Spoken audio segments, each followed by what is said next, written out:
Hello, my name is Ryan Jacobson, and I am happy to co-present today with Randy McDonough on medication management strategies, a tale of two clinics.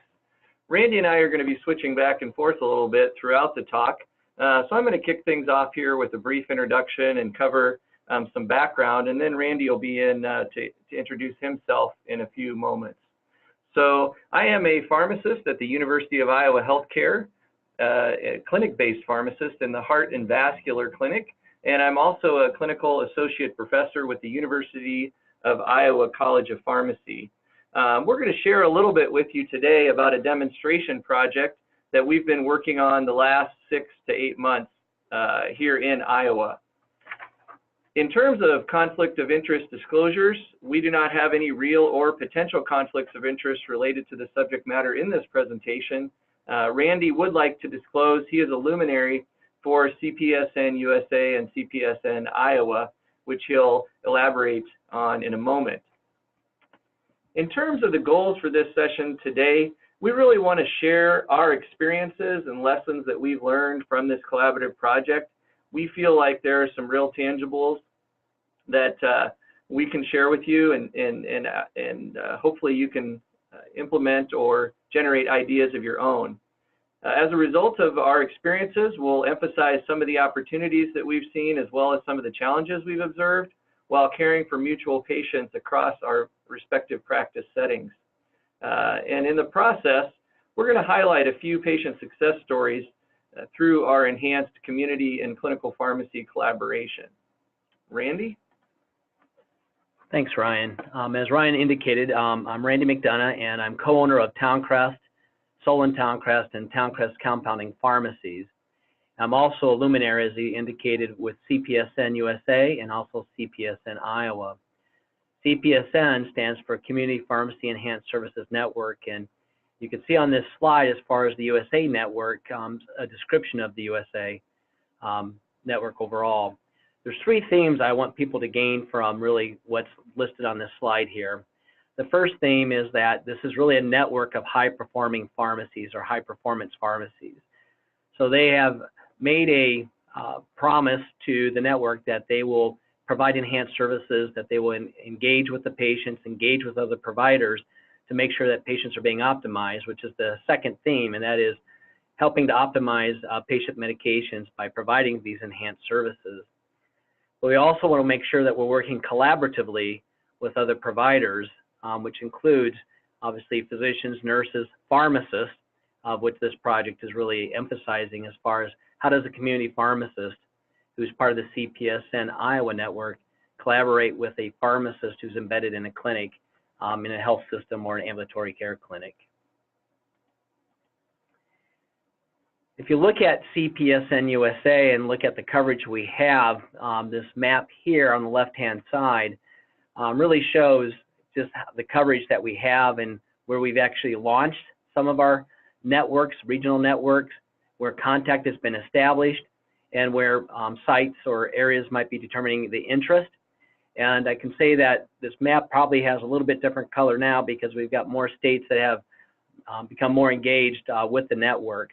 On the right-hand side, you can see some of the statewide or regional networks that have been formed under the umbrella of CPSN, but they will be more of a local, such as in Iowa, we're considered CPESN Iowa.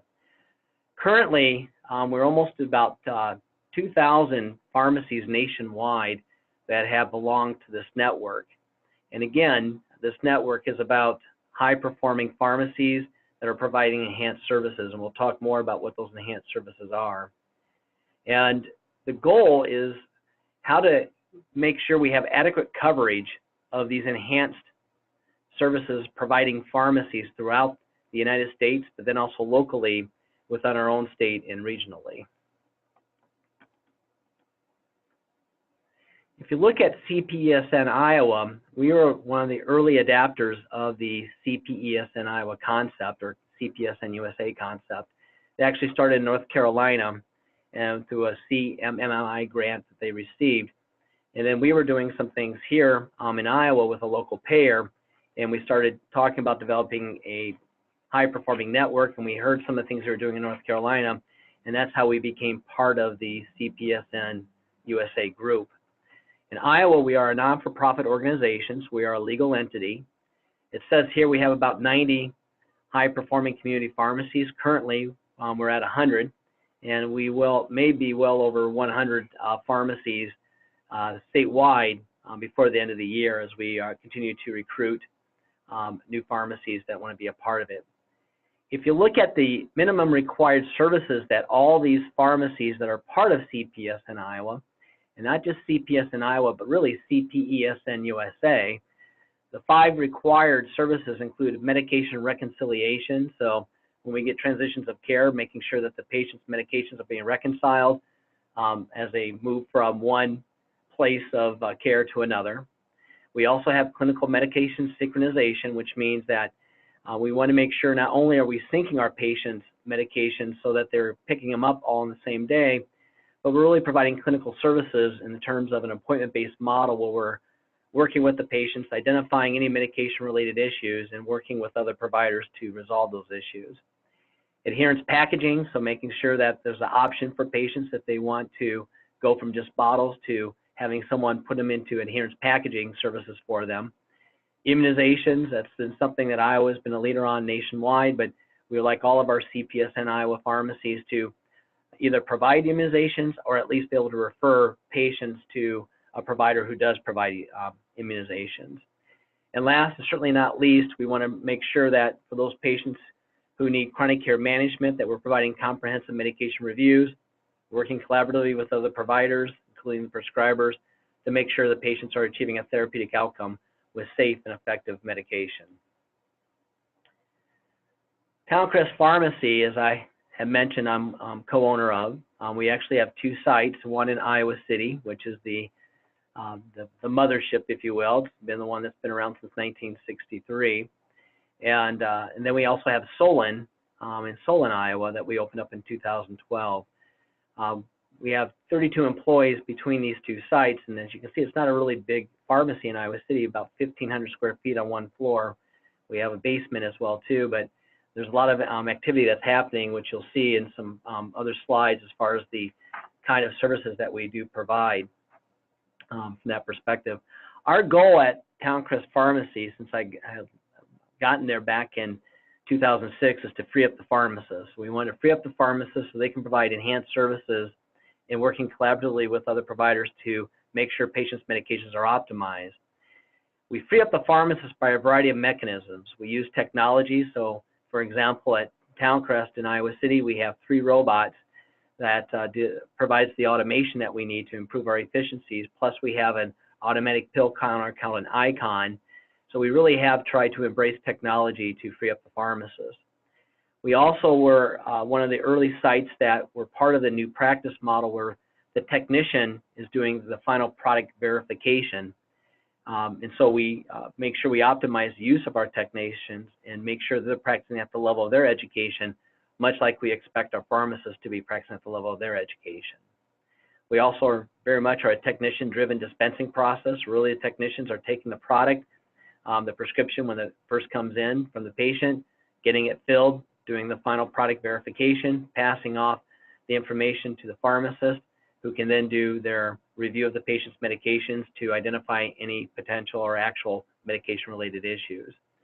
Plus, we also maximize the use of our medication synchronization process to make sure as many patients as possible are utilizing that service because it improves patient adherence while also helping to make sure the patients are optimizing their medications.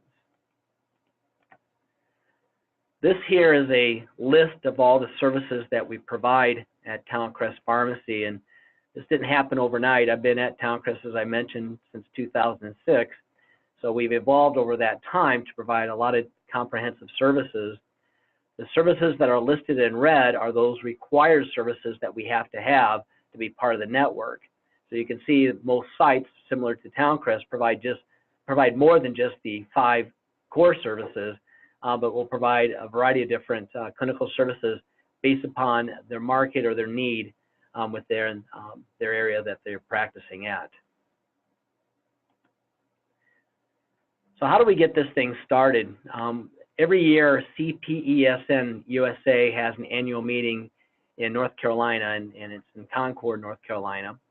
And we both got a call, I think, towards the end of the year of 2016 or 2017, and to ask if we'd be willing to come to the meeting a day earlier, and a day or so earlier, because they wanted to talk about this collaboration. And so we agreed that we would be a part of this, and it was hosted by CPSN USA, also with NCPA, which is National Community Pharmacy Association, and ACCP, which is the American College of Clinical Pharmacy.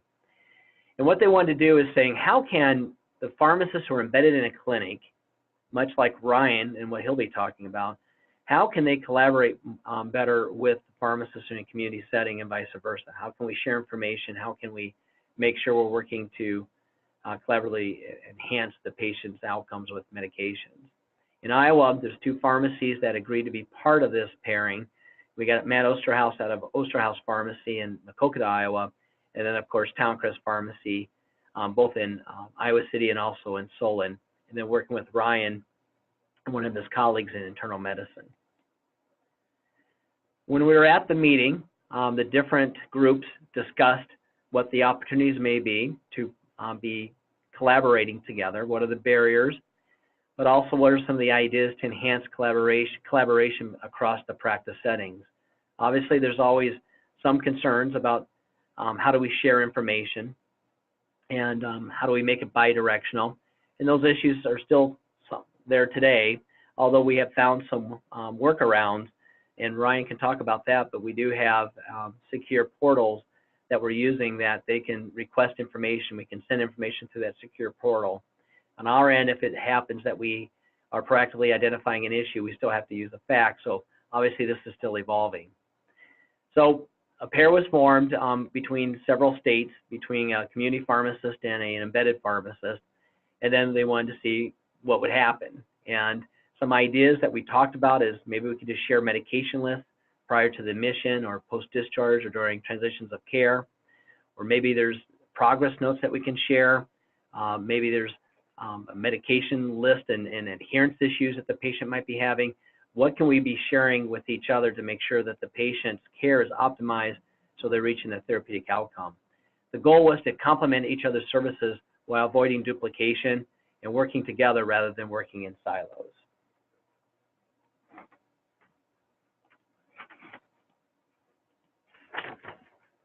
So in terms of, this is Ryan here again, in terms of the planning process between the University of Iowa Healthcare and CPSN Iowa, we held a few planning meetings really to begin the discussion with administration and clinic staff in terms of expanding on those opportunities and barriers. And ultimately, our administration was on board, and we decided to go with an initial focus on select clinics and select CPSN pharmacies so that we could really refine our processes and learn from them.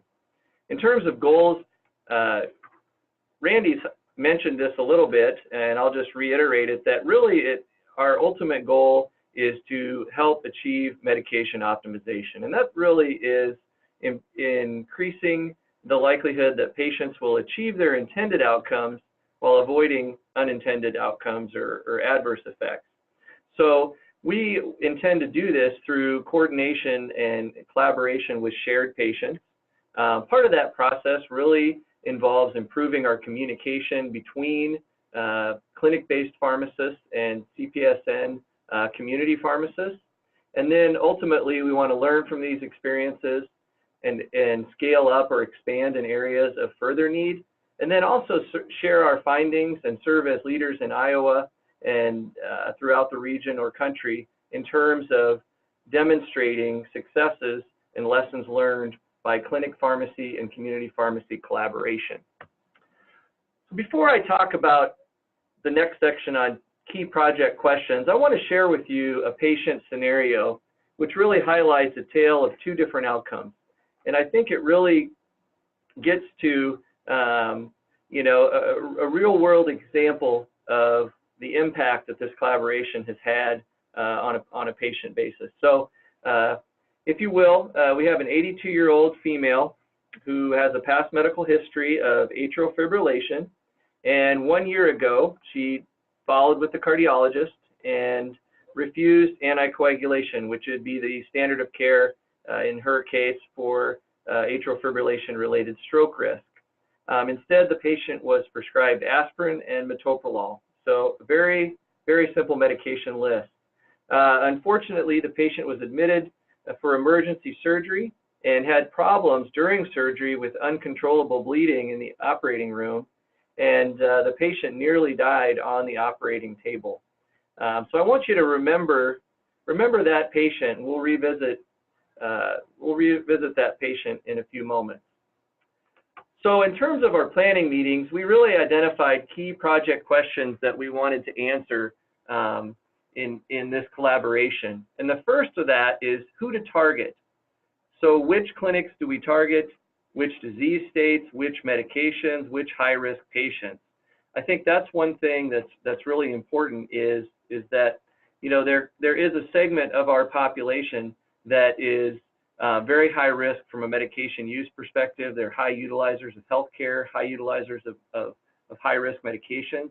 And so those are the patients we really want to focus our energy on in terms of competing priorities and limited time in our workflow and our day-to-day tasks.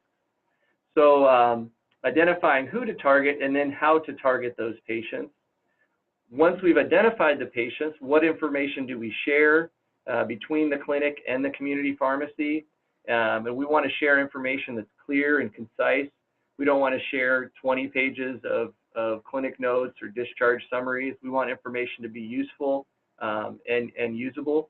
And then how to securely do that. Randy mentioned that briefly. We unfortunately live in a healthcare system that does not synchronously share information, certainly not bidirectionally in many cases. And so how do we do that? How do we share that in a secure and standardized format?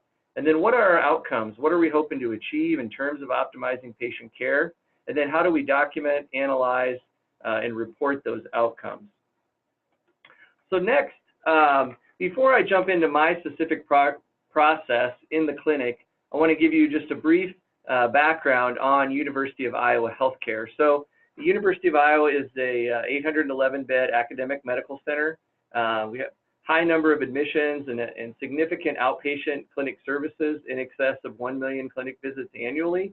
In terms of our Department of Pharmaceutical Care, we have a large inpatient and outpatient division. In our outpatient in our outpatient services, we have 11 outpatient pharmacies. And then as it relates to this project specifically, we have ambulatory care clinical pharmacists embedded in a number of different clinics across general medicine, family medicine, and a number of other subspecialties, namely cardiology in terms of this project. So when we talk about the collaborative process, one of the things I think is important to highlight here is that this process is intentional. So we're not randomly or haphazardly screening patients. We're not identifying things or reacting to things after problems occur. We're trying to proactively identify opportunities to collaborate, share information, and improve patient care proactively or prospectively. And we hope to do this in a very organized and systematic fashion. But I think one thing that's important to point out here is that hopefully this process is really customizable to different clinic environments, different patient populations who have different needs.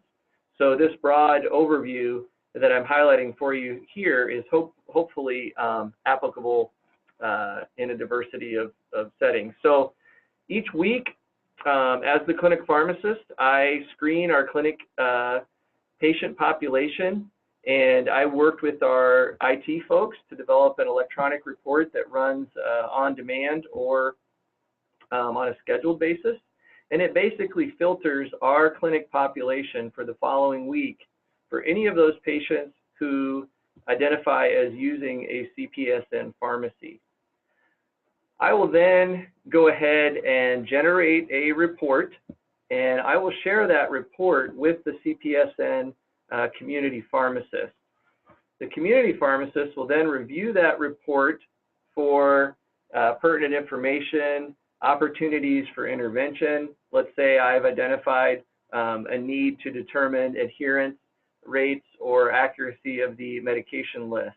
That community pharmacist will then go in and complete a review or share information with me that I then will receive back in a subsequent update from the community pharmacist that I can review and intervene with the rest of our clinic team at that clinic visit the following week.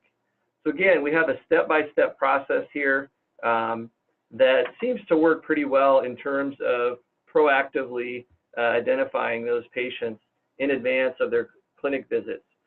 And I think that improves the efficiency of those clinic visits too by having more complete information. In terms of sharing just a little bit of our project experience, we haven't really drilled down into specific outcomes or specific variables, but these are some things that we have looked at and just noticed from our initial experience. And that one of those is in the heart and vascular clinic specifically here. This slide shows that we had 52 patients that we had collaborated on as of September 24th. I reviewed the reports now through December, and we're upwards of 80 patients now that we've collaborated on. And if you look at these numbers, over 30% of those patients have multiple discrepancies in their medication list, which makes it problematic in terms of trying to optimize their therapy and knowing what patients are taking for the prescribers or the clinic-based pharmacist. So this is really an important intervention. 9 of those 52 patients, when we looked at it, about 1 in 5 patients involved high-risk medications. So these are medications most often associated with adverse events, emergency room visits, hospitalizations. Some of the patients were using multiple pharmacies.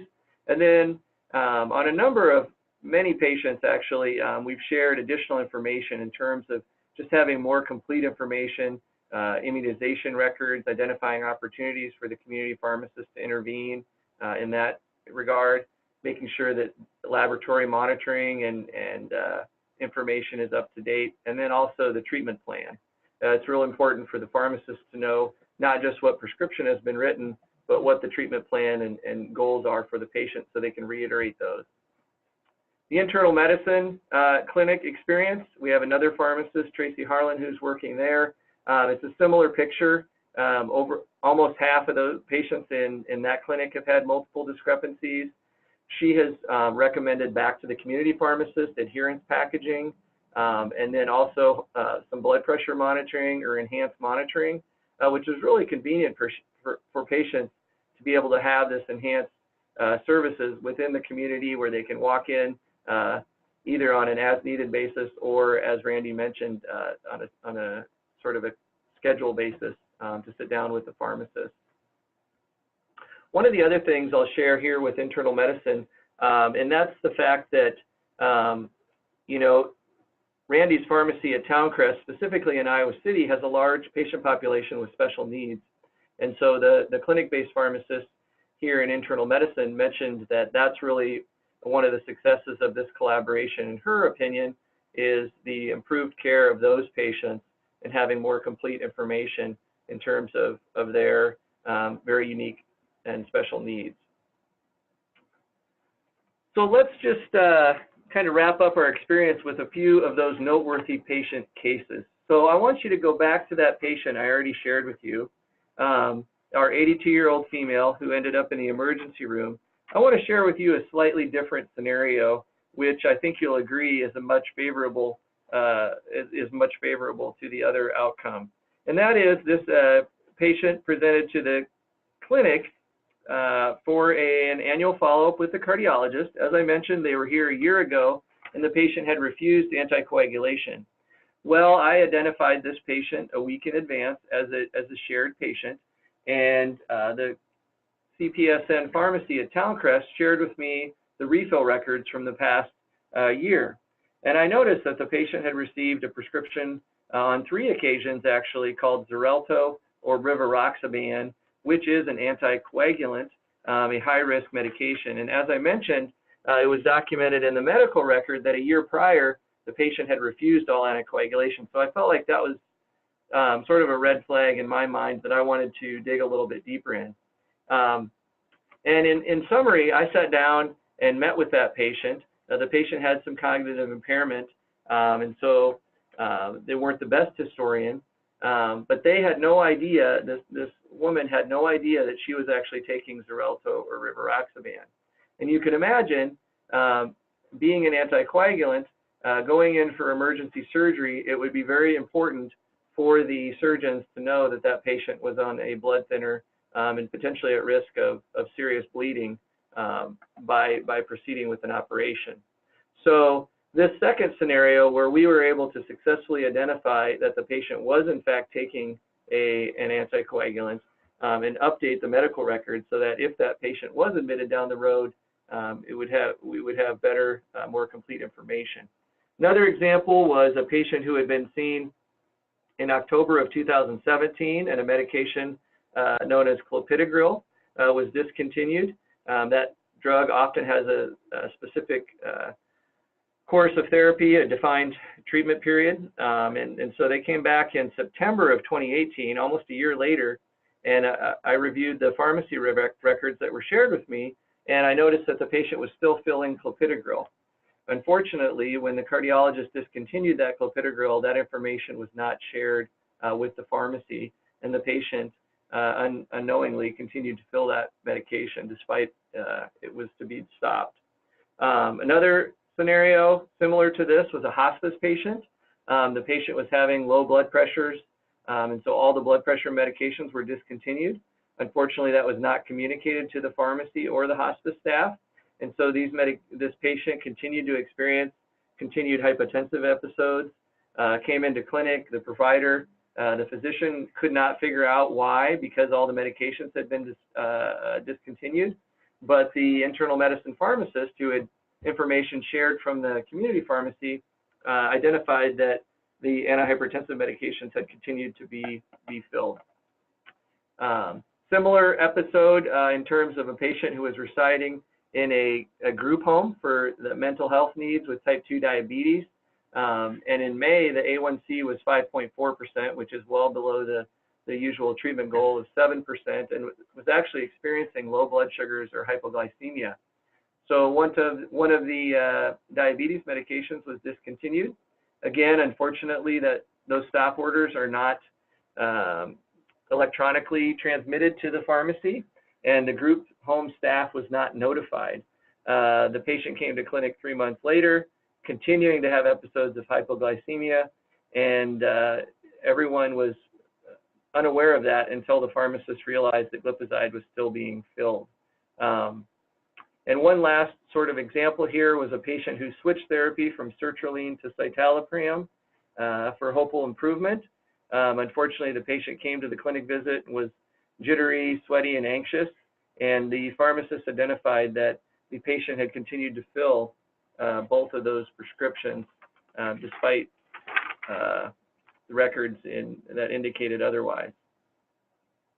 So kind of in summary, my key takeaway points here, I think awareness and a collaborative mindset are really the first steps. And what I mean by awareness is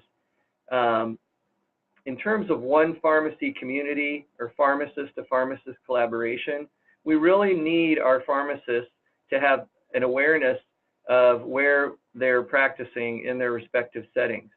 So just by identifying those high performing and enhanced services pharmacies and making them aware of where we have clinic-based pharmacists, it automatically opens up the door for opportunities to collaborate. And if you have that collaborative mindset, that's really the key to getting started. The next step is to identify those shared patients who would most benefit from enhanced collaboration, developing a standardized and secure process for communication and shared information.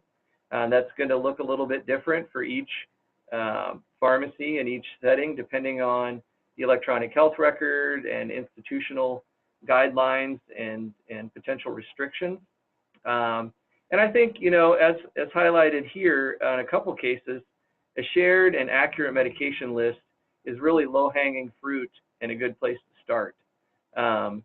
Many pharmacists in different practice settings are already collaborating. I think we need to continue to learn from those experiences, share our experiences, and really be intentional and proactive as we continue to work together to provide the best care possible. As far as my takeaways are concerned, you know, as Ryan talks about those cases, and this is something where I've been a part of community pharmacy for most of my career, and the reason why I chose community pharmacy is because I think that's where I have the most access to patients, and how can I help them optimize their medications by working collaboratively with providers such as Ryan. But I think, you know, as you look at things with patients, they're very complex individuals, right? They will make decisions, and sometimes they hear something from one provider and it doesn't really register, and then that information is not actually then submitted to the other provider. And so we assume the patient is going to do what we ask them to do. And this happens on both ends. It's not just from the hospital or from the clinic. It's also happening from the community pharmacy. And so a good learning thing for me was that we can't assume that our patients are always doing the things that we think they're doing. I mean, the glipizide example is that where, you know, the patient was told to discontinue it. That happens a lot. They go to their visit and they're told to do something, and the patient may not fully understand that. In this particular situation, is actually the group home where it was a staff member who didn't fully comprehend what was supposed to happen. That duplication is bothersome, right? Because you got a patient who's taking both citalopram and sertraline, and again, same type of situation, especially as we move more patients to 90-day fills. If they're told to stop one medication, we may not even see that at the community pharmacy. And again, it's not being sent to us as far as the information. So I think as we start evolving healthcare and really start thinking about that bidirectionality, whatever's said to the patient should also be then transmitted to the other providers so they're fully aware what the outcomes are supposed to be for that patient. Another thing is that this information is really shared in a very timely manner. And as I have mentioned in the past, as I talk about this project, I mean, this thing has worked because we had Ryan on the inside who really took this thing seriously and was the catalyst for the change. And so Ryan helping and working with Tracy to really provide information in a timely manner proactively. So as patients are coming into the clinic, he's giving us that list, and then we're able to put together whether it be a medication list or our progress notes, because we do work up our patients, especially in the group homes, on a regular basis. So we'll submit our progress notes to them so they know exactly what we're seeing on our end as well too. It's also nice to see some of the past medication-related issues that have happened to the patient in the past, because I sure don't want to be making a recommendation on something that's been tried in the past, you know, so having that information is going to be very helpful as well too. But in the end, I really believe that both sites have better patient records because we're collaborating, we're sharing that information. This results in medication-related problems being more easily identified. It's also resulting in medication reconciliation being more accurate. It's a more collaborative approach so that we can address patients' medication-related issues, strategize on what's the best way to resolve those issues, and then put a plan together that's a collaborative plan. But most importantly, the patient medication optimization process is improved because of this collaboration, and that's been the recurring theme of this whole presentation is how do we use our collaboration between pharmacists so that we're optimizing the patient's medication.